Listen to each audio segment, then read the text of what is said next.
Hello बच्चों, myself Yogesh Yadav and I am your organic chemistry teacher. My qualification is BTech from NIT Bhopal and the experience of 9 years in the Kota, 5 years in Allen Kota and then 4 years in Sarvottam Institute Kota. Today we will discuss the topic addition of HBr into alkene. Clear? Means the reaction is electrophilic addition reaction. Just suppose we have an alkene, this one. If we react it with HBr, then the product will be according to the Markovnikov rule. Means H on that carbon where number of hydrogens are more and Br on that carbon where number of hydrogens are less. अब बात करें इस वाले case में mechanism की, तो देखिए mechanism में क्या होगा,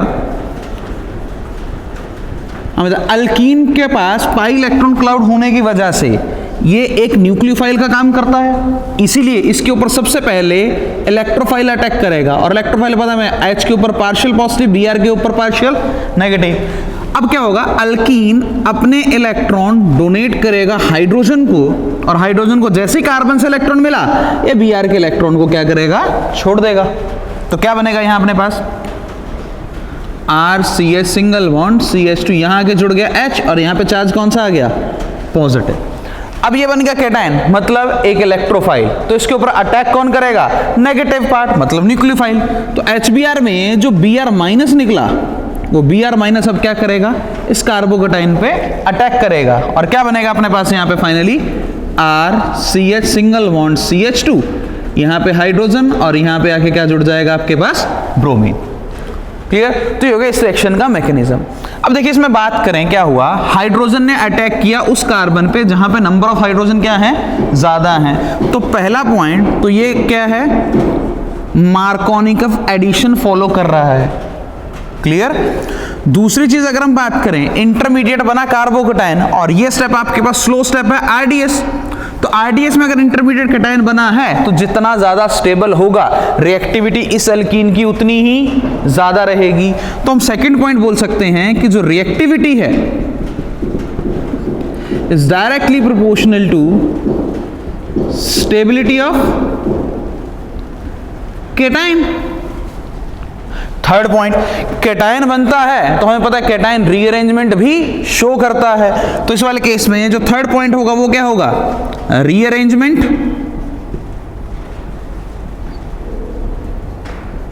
पॉसिबल. मतलब अगर स्टेबिलिटी बढ़ रही है रीअरेंज करने पे तो कैटायन रीअरेंज करेगा, अगर स्टेबिलिटी नहीं बढ़ रही तो नहीं करेगा. फोर्थ पॉइंट, अब बात करें HBr की जगह हम क्या कर सकते हैं, HF HCl HI भी ले सकते हैं. तो उनका रिएक्टिविटी ऑर्डर देखा जाए तो क्या होता है, तो देखिए रिएक्टिविटी डिपेंड करती है RDS के ऊपर, मींस रेट डिटरमाइनिंग स्टेप के ऊपर. तो यहां क्या होगा, आपके पास अल्कीन है, इसको क्या मिला, HBr के साथ रिएक्शन करवानी है. तो फर्स्ट स्टेप पे कार्बन इलेक्ट्रॉन डोनेट कर रहा हाइड्रोजन को. अब HF हो, HCl हो, HBr हो, HI हो, हर केस में हाइड्रोजन तो सेम है, मतलब कार्बन हाइड्रोजन का बॉन्ड फॉर्मेशन रिएक्टिविटी को डिसाइड नहीं करेगा. साथ ही साथ RDS में क्या हो रहा है, H और Br का बॉन्ड ब्रेक हो रहा है, पर ये बॉन्ड हर हैलोजन के लिए डिफरेंट है. HF HCl HBr HI के लिए बॉन्ड स्ट्रेंथ क्या है, डिफरेंट है. तो जो बॉन्ड जल्दी टूटेगा उसकी रिएक्शन उतनी ही फास्ट होगी. और हमें पता है HI का बॉन्ड क्या है, सबसे वीक है. तो इसलिए हम यहां रिएक्टिविटी लिखते हैं, रिएक्टिविटी ऑफ HX. तो भाई according to the bond strength HI की रिएक्टिविटी सबसे ज्यादा रहेगी, फिर HBr, फिर HCl एंड फिर आपके पास क्या आएगा, HF. क्लियर. नेक्स्ट एक एग्जांपल देखते हैं. मान लीजिए आपने लिया 3 मिथाइल ब्यूट 1ene और इसकी रिएक्शन हमने करवाई किसके साथ, HBr के साथ. तो हाइड्रोजन वहां अटैक करेगा जहां पे नंबर ऑफ हाइड्रोजन क्या है, ज्यादा है, या फिर बोले कैटायन की स्टेबिलिटी के अकॉर्डिंग अटैक करेगा. तो क्या होगा, ये पाई बॉन्ड जाएगा, इस इलेक्ट्रॉन देगा हाइड्रोजन को, सेम टाइम पे Br का बॉन्ड ब्रेक होगा, क्या बनेगा, CH3 CH CH3, यहां जुड़ा हाइड्रोजन और यहां चार्ज क्या आया, पॉजिटिव. अब दूसरी चीज है कि पॉजिटिव चार्ज रीअरेंज भी करेगा खुद को. तो क्या होगा इस वाले केस में, यहां पे जो हाइड्रोजन है ये हाइड्रोजन माइग्रेट करेगा इस कैटायन के पास, जिसको हम क्या बोलते हैं, 1,2 हाइड्राइड शिफ्ट. सिंपल करना क्या है, हाइड्रोजन और पॉजिटिव को इंटरचेंज करना है, तो बनेगा CH3 CH3 single bond CH2 CH3 और यहां चार्ज कौन सा आ जाएगा, पॉजिटिव। फर्दर रीअरेंजमेंट पॉसिबल नहीं है क्योंकि ये कैटायन आपके पास क्या है, मैक्सिमम स्टेबल कैटायन है। तो नेक्स्ट स्टेप में क्या होगा, एक Br माइनस अटैक करेगा इस कैटायन के ऊपर और आपके पास फाइनल प्रोडक्ट का फॉर्मेशन होगा, CH3 1 Br CH2 single bond CH3, ये होगी रिएक्शन।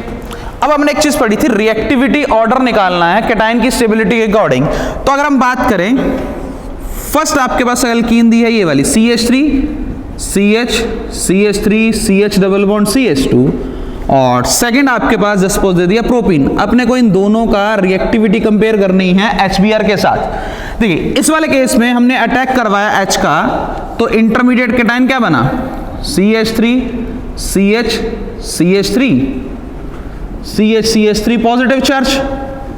ये फर्दर रीअरेंज करेगा और रीअरेंज करने के बाद कहां जाएगा, यहां पे ए वाला कैटायन का फॉर्मेशन होगा।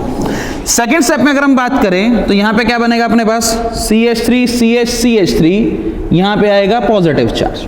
क्लियर। अब हमने को कैटायन की स्टेबिलिटी कंपेयर करनी है। देखिए नॉर्मल मिस्टेक हमारा क्या होता है इस वाले केस में, हम इन दोनों कैटायन को कंपेयर करते हैं। इसके पास टोटल 6 + 2 8 अल्फा हाइड्रोजन है, इसके पास 6 अल्फा हाइड्रोजन है, तो हम बोलते हैं भाई ये कैटायन ज्यादा स्टेबल है इसलिए इसकी रिएक्टिविटी ज्यादा है।